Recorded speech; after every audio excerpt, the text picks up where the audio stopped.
अस्सलाम वालेकुम, आदाब। मैं हूं मोहसिन और आप देख रहे हैं बीबीएन न्यूज़। आइए शुरुआत करते हैं आज के खबरनामे की और नज़र डालते हैं हेडलाइंस पर।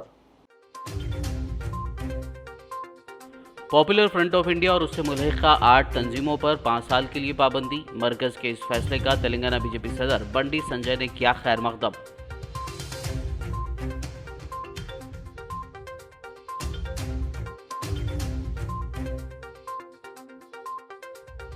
पीएफआई पर पाबंदी के फैसले पर सदर मजलिस असदुद्दीन ओवैसी का सख्त रद्द-ए-अमल। कहा, पीएफआई की सोच सही नहीं, लेकिन इस पर पाबंदी गलत।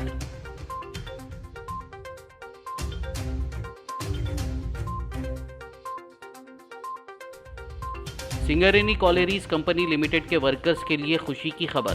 सीएम केसीआर ने 368 करोड़ रुपए के बोनस का किया ऐलान।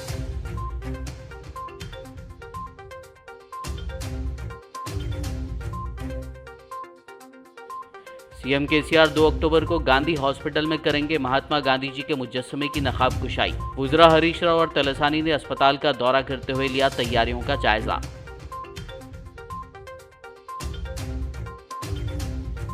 Government Nizamia Tibbi college and hospital से वाबस्ता स्टूडेंट्स और डॉक्टर्स की भूख हड़ताल जारी। बाज़ तालिबात की बिगड़ी तबीयत। रियासती हुकूमत और सदर मजलिस से मदाखलत की अपील।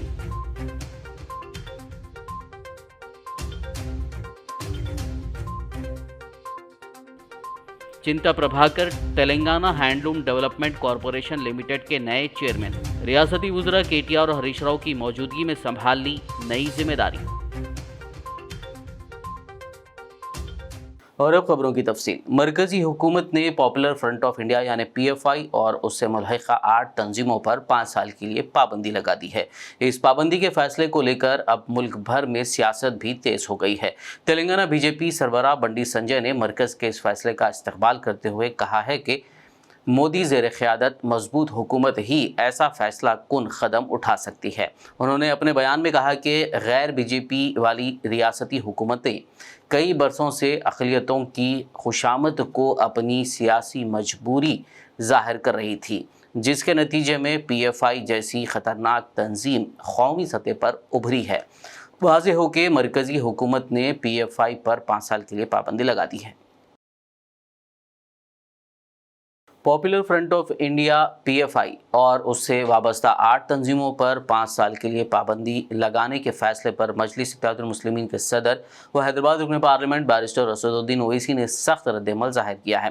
उन्होंने हैदराबाद में मीडिया से बात करते हुए कहा कि हम माजी में पीएफआई की सोच की मुखालिफत करते रहे हैं, लेकिन इस पर पाबंदी बिल्कुल गलत है। जो राइट विंग हो, मिडिल विंग हो, सेंटर विंग हो, कोई विंग हो, जो भी रेडिकलाइजेशन और एक्सट्रीमिज्म की तरफ किसी को लेकर जाता है, उसको अपोज करने की ज़रूरत है। और अगर आप ये कह रहे हैं कि रेडिकलाइजेशन सिर्फ एक तरफ हो रहा है, नहीं, रेडिकलाइजेशन हर तरफ हो रहा है। I would apologize to you. I have decided to read a statement. In my statement, I have mentioned the conviction of those people who had bombed Raja Ajmeri Dargah. The world knows to which organization those two people belong to, the convicted people. There is a conviction and the court has given the conviction. Right wing में बहुत से है ना, right wing में बहुत से हैं। अब तो स्पोर्ट के ऑर्गेनाइज टीवी को बोला कि आप लोग देख के बोलो, बहुत सी बातें कोर्ट ने कही है। और हाँ, राइट विंग में बहुत से है जिसमें मैं ही नहीं हूँ। मंदार झारखंड के बच्चे को, उसको लिंचिंग हो गई। अब ये रेडिकलाइज कौन कर रहा है इन लोगों को, ये बताइए ना। यही तो मेरा सवाल है, इनको रेडिकलाइज कौन कर रहा है कि वो शहबाज अंसारी, उसके ये जो जानकार हैं, ये लोग जो एलेज एक्यूज हैं, ये रेडिकलाइजेशन देश को बर्बाद कर रहा है। क्या शहबाज को इंसाफ मिलेगा या फिर बीजेपी इन लोगों को भी जो एक्यूज है उनको फिर फुल माला पहना देगी? तो झारखंड की सरकार की जिम्मेदारी है कि इस पर सख्त एक्शन ले और वो पीड़ित परिवार से कोई मंत्री जाकर मिले, उनको यकीन दिलाए कि इनसे इंसाफ होगा और उनकी मदद करना। मगर ये रेडिकलाइजेशन है, ये शहबाज अंसारी की मौत, उसका कत्ल, लिंचिंग, ये रेडिकलाइजेशन है, एक्सट्रीमिज्म है। ये धर्म संसद में क्या क्या नहीं बोला गया, ये सब रेडिकलाइजेशन हो रहा है। Telangana state owned Singareni collieries company limited के वर्कर्स की खुशी के लिए वज़ीर आला के चंद्रशेखर राव ने कंपनी को साल 2021-22 में हासिल होने वाले मुनाफे का 30% हिस्सा यानी 368 करोड़ रुपए के बोनस का ऐलान किया है। ये रकम फौरी तौर पर जारी करने के अहकाम भी जारी कर दिए गए हैं ताकि वर्कर्स को दशहरा के त्यौहार का तोहफा फराहम किया जा सके। इस मौके पर TRS MLC के कविता ने सिंगारेनी मुलाजमीन को दशहरा तहफ़ के वज़ीर आला KCR के ऐलान के पस मंज़र में खुशी का इजहार किया है। कविता ने सिंगारेनी वर्कर्स की जानिब से CM KCR का खुसूसी शुक्रिया अदा किया। तेलंगाना के वज़ीर आला के चंद्रशेखर राव 2 अक्टूबर को गांधी जयंती के मौके पर गांधी हॉस्पिटल में महात्मा गांधी जी के मुजस्समे की नकाब कुशाई अंजाम देंगे। ये ऐलान तेलंगाना के वज़रा हरीश राव और तलसानी श्रीनिवास यादव ने आज चारशंबे के गांधी हॉस्पिटल का दौरा करते हुए इस ज़िम्न में जारी तैयारियों का जायजा लेने के बाद किया। इस मौके पर urban development special chief secretary Arvind Kumar और GHMC के अलावा HMDA के सीनियर अहदेदार मौजूद थे। మీకు రీసెంట్గా 75వ వజ్రోత్సవాలు జరుగుతున్నటువంటి సందర్భంలో కూడా మరి గౌరవ ముఖ్యమంత్రి గారు గాంధీ చిత్రాన్ని ప్రదర్శన చేస్తే మరి దగ్గర 22 లక్షల మంది చూడడం జరిగింది. వారి యొక్క చరిత్ర మరి ఇప్పటి జనరేషన్ కూడా తెలియవలసినటువంటి అవసరం ఉన్నది. ఒక్కసారి అది నెమరు వేసుకోవాలనేటువంటి ఉద్దేశంతో మరి ఈ కార్యక్రమాన్ని ఘనంగా చేయాలనేటువంటి ఉద్దేశంతో ఈ కార్యక్రమాలు ఏర్పాటు చేయడం జరిగింది. మరి గౌరవ హెల్త్ మినిస్టర్ గారు వారి యొక్క సహకారంతో మరి ఇప్పుడు గారు ప్రత్యేకమైనటువంటి చొరవతో HMDA ఆధ్వర్యంలో ఏర్పాటు చేయడం చాలా సంతోషం.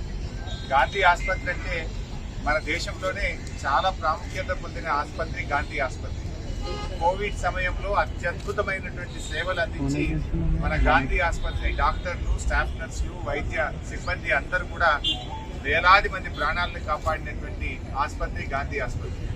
మా శ్రీనివాస్ యాదవ్ అన్న మరి ప్రత్యేకమైనటువంటి ఆలోచనతో గాంధీ ఆసుపత్రి ఎదుట మరి ముందులోనే ఈ 16 అడుగుల అద్భుతమైనటువంటి గాంధీ గారి విగ్రహాన్ని ఏర్పాటు చేయడం, దాన్ని గౌరవ ముఖ్యమంత్రి KCR గారి చేతుల మీదుగా అక్టోబర్ 2వ తేదీ గాంధీ జయంతి సందర్భంగా దాన్ని ప్రారంభించాలని చెప్పి నిర్ణయించడం జరిగింది. అక్టోబర్ 2వ తేదీ ఉదయం 10 గంటలకు ఈ విగ్రహాన్ని ఆవిష్కరించడమే కాకుండా ఇక్కడ ముఖ్యమంత్రి గారు ఈ సభలో ఇక్కడ ప్రసంగించడం జరుగుతుంది. ముఖ్యంగా దాంట్లో పెద్ద ఎత్తున జన సమీకరణ కూడా చేసి మరి ఆ సందర్భంగా ముఖ్యమంత్రి గారు గాంధీ జయంతి సందర్భంగా ఈ గాంధీ ఆసుపత్రి ఆవరణలో ఈ సభా కార్యక్రమాన్ని నిర్వహించడం జరుగుతుంది. ఆ సందర్భంగా ముఖ్యమంత్రి గారు కూడా ఇక్కడ ప్రసంగిస్తారు. దీన్ని అందరూ కూడా విజయవంతం చేయాలని కోరుతా ఉన్నాం. ఇలా గాంధీ మహాత్ముడు మన దేశానికే కాదు ప్రపంచానికి ఆదర్శం. అహింసాయుత పద్ధతుల్లో ఇవాళ అనేక దేశాలు, నెల్సన్ మండేలా లాంటి వారు ఎంతో మంది కూడా దాన్ని స్ఫూర్తిగా తీసుకొని ఆయా దేశాలలో ఎన్నో పోరాటాలతో సాధ్యం కానటువంటి విషయాలను గాంధీ గారు చూపిన అహింసాయుత మార్గంలో వెళ్ళి వారు అద్భుతమైన విజయాలు సాధించారు. ఇవాళ మన రాష్ట్ర ముఖ్యమంత్రి KCR గారు కూడా 14 ఏళ్ల పాటు తెలంగాణ ఉద్యమాన్ని గాంధీ గారు చూపిన మార్గంలోనే ప్రజలతో మమేకమైతూ అహింసాయుత పద్ధతుల్లోనే పోరాటాన్ని చేసి ఇవాళ ప్రజాస్వామ్య పద్ధతుల్లో మనం కూడా రాష్ట్రాన్ని సాధించుకున్నాం. సో అలాంటి గొప్ప మహనీయుడు గాంధీజీ గారి విగ్రహాన్ని గాంధీ ఆసుపత్రి బయట పెట్టడం చాలా సంతోషం. నేను ఈ సందర్భంగా శ్రీనివాస్ యాదవ్ అన్న గారికి HMDA को కూడా కృతజ్ఞతలు తెలియజేస్తున్నాను. याकुतपुरा रुकन असम्बली सैयद अहमद पाशा खादरी ने आज तालाब चिंचलम और संतोष नगर बल्दी डिवीजन के तहत मंसूरा नए आसरा पेंशन कार्ड्स दरखास्त गुजारों में तकसीम किए। इस मौके पर तालाब चिंचलम कॉरपोरेटर डॉक्टर समीना, संतोष नगर कॉरपोरेटर मुजफ्फर हुसैन के अलावा दीगर मौजूद थे।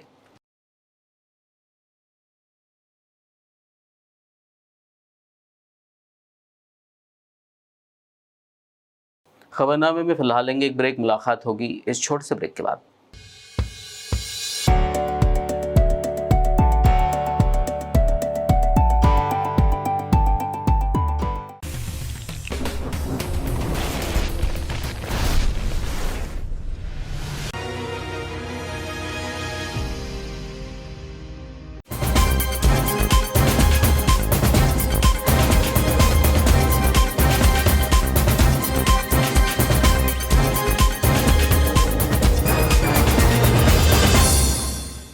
ब्रेक के बाद खबरनामे में आपका दोबारा खैर मकदम है। आइए बढ़ते हैं मज़ीद खबरों की जानिब। यूनानी, होम्योपैथी और नेचुरोपैथी को आयुष में जायज़ तिब्बी मज़ामीन के तौर पर ख़त्म करने के मरकज़ी हुकूमत के फ़ैसले की मुखालफत करते हुए शहर हैदराबाद में वाक़ government Nizamia Tibbi college and hospital से वाबस्ता तलबा और डॉक्टर्स गुज़िश्ता 10 दिनों से एहतजाज पर हैं। ताहम पीर से इन लोगों ने मरकज़ी हुकूमत से इंसाफ का मुतालबा करते हुए इस एहतजाज को गैर मुअय्यना भूख हड़ताल में तब्दील कर दिया है। इस दौरान बाज़ एहतजाजी तालिबात की तबीयत बिगड़ने पर उन्हें उस्मानिया दवाखाना मुंतकिल किया गया।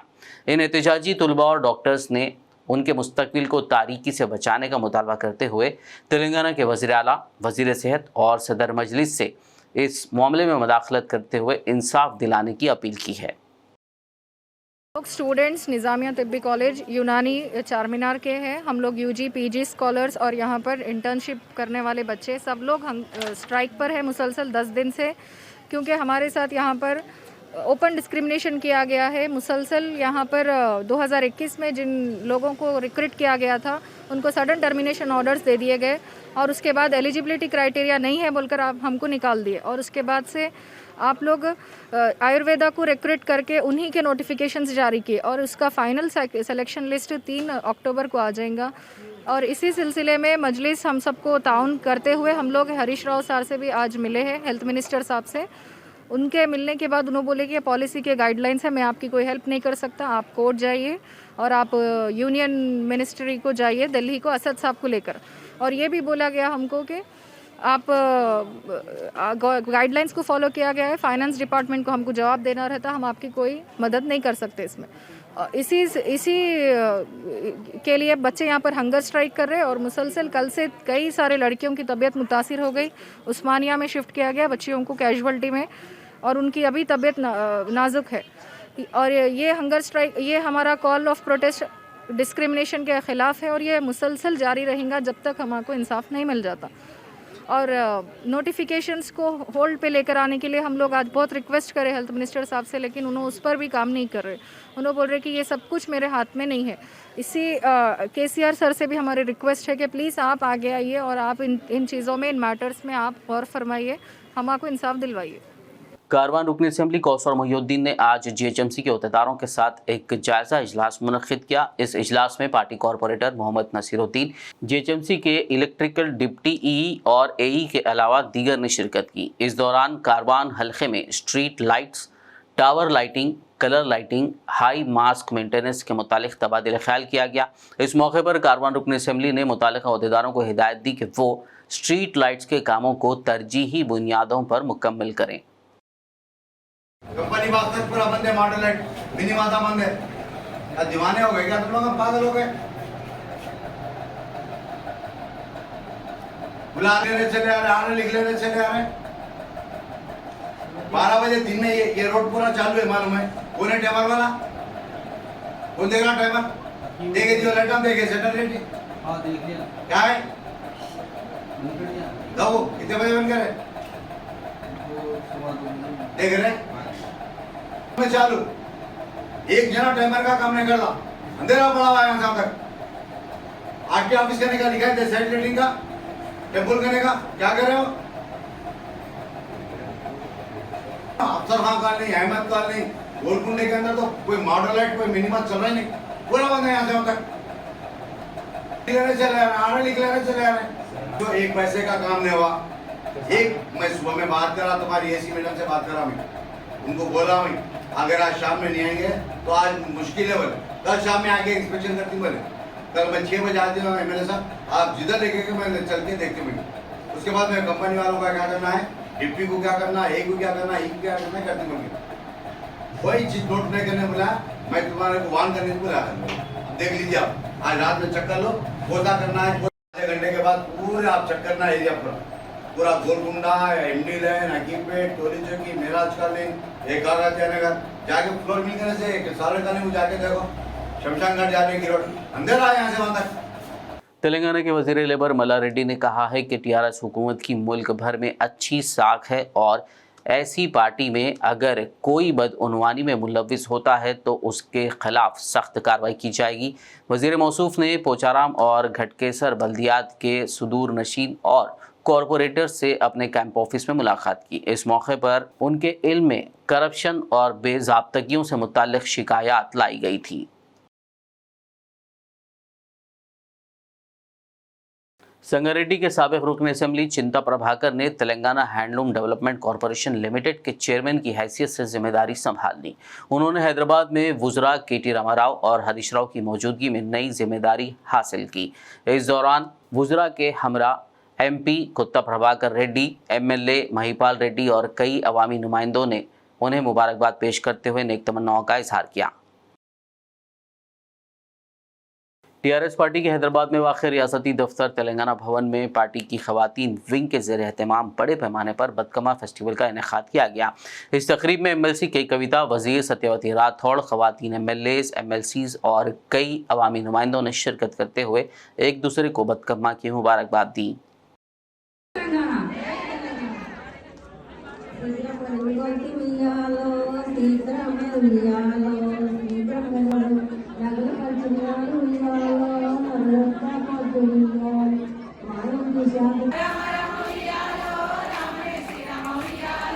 భారతం చదివేటి ఉయ్యాలో బావ పెద్ద బావ ఉయ్యాలో बीजेपी रियासती एग्जीक्यूटिव मेंबर व साबिक जिला परिषद चेयरमैन सुहासिनी रेड्डी ने इल्ज़ाम लगाते हुए कहा कि आदिलाबाद शहर में महान हस्तियों के मुजस्समों को हटाकर सिर्फ जोगू ख़ानदान की तारीख को बाकी रखा जा रहा है। उन्होंने आज भगत सिंह की यौम पैदाइश पर एक तकरीब का इनेकाद करते हुए गुलाए अक़ीदत पेश करने के बाद खिताब किया। बाद मीडिया से बात करते हुए उन्होंने मज़ीद तफसीलात बताई। పాలకులను గడగడలాడించి 23 ఏళ్ల వయసుకే దేశం కోసం ఉరికంబమెక్కిన భగత్ సింగ్ యొక్క విగ్రహాన్ని పట్టణ సుందరీకరణ పేరుతోని గత ఏడాది తొలగించి చెత్త కుప్పలో పడేసింది. ఆ రోజు ఆందోళన చేసిన వెంటనే మున్సిపల్ చైర్మన్ జోగు ప్రేమేందర్ గారు, మున్సిపల్ కమిషనర్ గారు కూడా బ్రిటన్లో నెల రోజుల లోపల కాంస్య విగ్రహాన్ని ఏర్పాటు చేస్తామని చెప్పి హామీ ఇచ్చి ఏడాది గడిచింది. ఈరోజు ఆయన జయంతి. ఈ రకంగా ఒక చరిత్రకారుడికి జరిగిన అవమానాన్ని సహించలేక ఈరోజు నిరసన దీక్ష చేయడం జరుగుతుంది. భారతదేశంలో భగత్ సింగ్ అంటేనే ఒక ధైర్యం, ఒక సాహసం, దేశభక్తికి నిలువెత్తు నిదర్శనం భగత్ సింగ్. యువతకు ప్రేరణాదాయకమైన భగత్ సింగ్ అంటే ఒక దేశభక్తుడికి మీరిచ్చే గౌరవం ఇదేనా అని చెప్పి నేను అడుగుతున్నా. ఒక స్వాతంత్ర సమరయోధుడికి మీరిచ్చే స్థానం ఇదేనా? ఒక జాతి నాయకుడికి ఆదిలాబాద్లో జాగగుడియ్యారా? తీసి కుప్పలు పడేసిండ్రు. మీరిచ్చిన హామీ నెల రోజులైంది, ఏడాదైంది, ఇప్పటిదాకా చెయ్యలేదు. కాబట్టి ఈరోజు పాత విగ్రహానికే మేము కొంత శుద్ధి చేసి, ఎందుకంటే స్వాతంత్ర సంబరాలు జరుపుకుంటున్నాం. 70 సంవత్సరాల ఆజాదీ కా అమృత్ మహోత్సవ్లో మనం స్వాతంత్ర సమరయోధులకు విగ్రహాలు శుద్ధి చేసి పూజ చేస్తున్న భాగంగా ఈరోజు దేశభక్తులందరూ కూడా ఈరోజు ఉదయం ఈ కార్యక్రమాన్ని చేపట్టి పాత విగ్రహాన్ని ప్రతిష్ఠింపజేసినాము. అధికారంలో ఉన్న TRS పార్టీ నాయకులు మీరు కళ్ళు తెరిచి వెంటనే ఇక్కడ మీరిచ్చిన మాట ప్రకారము కాంస్య విగ్రహాన్ని ఏర్పాటు చేయండి. మీకు చేత కాకపోతే ఏడాదిలోగా రేపు అధికారంలోకి భారతీయ జనతా పార్టీ వస్తుంది, మేము ఇక్కడ విగ్రహాన్ని ప్రతిష్ఠింపజేస్తామని చెప్పి సందర్భంగా తెలియజేస్తున్నా. అయితే ఈనాడు ఆదిలాబాద్లో మీరు చూడండి, ఇక్కడ వినాయక్ చౌక్ కానీ భగత్ సింగ్ చౌక్ కానీ ప్రజలు మర్చిపోయే విధంగా, అంటే జోగు వారి పాలనలో ఆదిలాబాద్లో సెల్ఫీ పాయింట్ అయింది, ఆదిలాబాద్ అయింది. భగత్ సింగ్ పేరు మార్చేసిండ్రు, వినాయక్ చౌక్ పేరు మార్చేసిండ్రు, వినాయక్ చౌక్లో గ్లోబ్ పెట్టిండ్రు. ఇదేనా మీ చరిత్ర? అంటే మీ చరిత్ర రాసుకోవడానికి చరిత్రకారులను అవమానిస్తారా? ఇది మేము సహించము. మేము ఆదిలాబాద్ ప్రజలు ఈరోజు రేపు రాబోయే రోజుల్లో మీకు తగిన బుద్ధి చెప్తారు. ఆదిలాబాద్లో కాదు, రాష్ట్రంలోని అధికారంలోకి భారతీయ జనతా పార్టీ వస్తుంది. మేమందరం కూడా గల్లీలో కూడా గుండెల్లో పెట్టుకోవడమే కాదు, ప్రతి గల్లీలో కూడా ఈ స్వాతంత్ర సమరంలో విగ్రహాలు పెట్టుకుంటాము, వారికి ఇవ్వాల్సిన గౌరవం ఇస్తామని చెప్పి సందర్భంగా తెలియజేస్తూ, మీకు చిత్తశుద్ధి ఉంటే వెంటనే కాంస్య విగ్రహాన్ని ఏర్పాటు చేయాలని చెప్పి డిమాండ్ చేస్తున్నాం. सिकंदराबाद मारड़पल्ली के साबिक इंस्पेक्टर नागेश्वर राव को जमानत मिल गई है। हाई कोर्ट ने नागेश्वर राव को 1 लाख रुपए के जमानती मुचलके पर जमानत दी है। नागेश्वर राव अगवा और असमत दरी मामले में जेल में बंद थे। खबलेजी हाई कोर्ट में जमानत के लिए 2 दरख्वास्तें दायर की गई थी, लेकिन अदालत ने जमानत मंजूर करने से इनकार कर दिया था। ताहम अदालत ने इस नई दरख्वास्त पर जमानती मुचलका और कई शराइत के साथ जमानत मंजूर की है। हाई कोर्ट ने नागेश्वर राव पर 2 माह तक रोजाना सुबह 10 बजे तहकीकात कर रहे अहदेदार के सामने हाजिर होने की शर्त आयद की है। आखिर में एक नजर हेडलाइंस पर। पॉपुलर फ्रंट ऑफ इंडिया और उससे मुल्हिका 8 तंजीमों पर 5 साल के लिए पाबंदी। मरकज के इस फैसले का तेलंगाना बीजेपी सदर बंडी संजय ने किया खैर मकदम।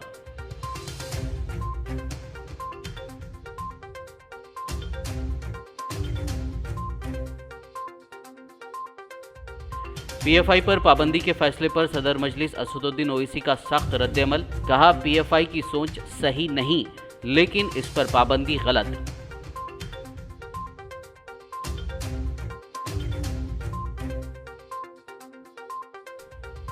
सिंगरेनी कॉलेरीज कंपनी लिमिटेड के वर्कर्स के लिए खुशी की खबर। सीएम केसीआर ने 368 करोड़ रुपए के बोनस का किया ऐलान।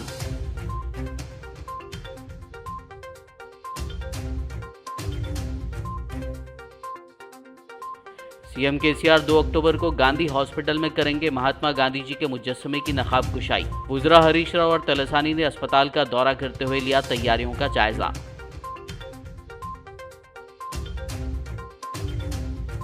Government Nizamia Tibbi college and hospital से वाबस्ता स्टूडेंट्स और डॉक्टर्स की भूख हड़ताल जारी। बाज़ तालिबात की बिगड़ी तबीयत। रियासती हुकूमत और सदर मजलिस से मदाखलत की अपील।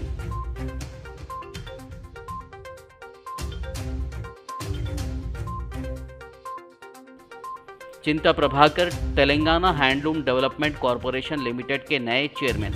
रियासती वुज़रा केटीआर और हरीश राव की मौजूदगी में संभाल ली नई जिम्मेदारी।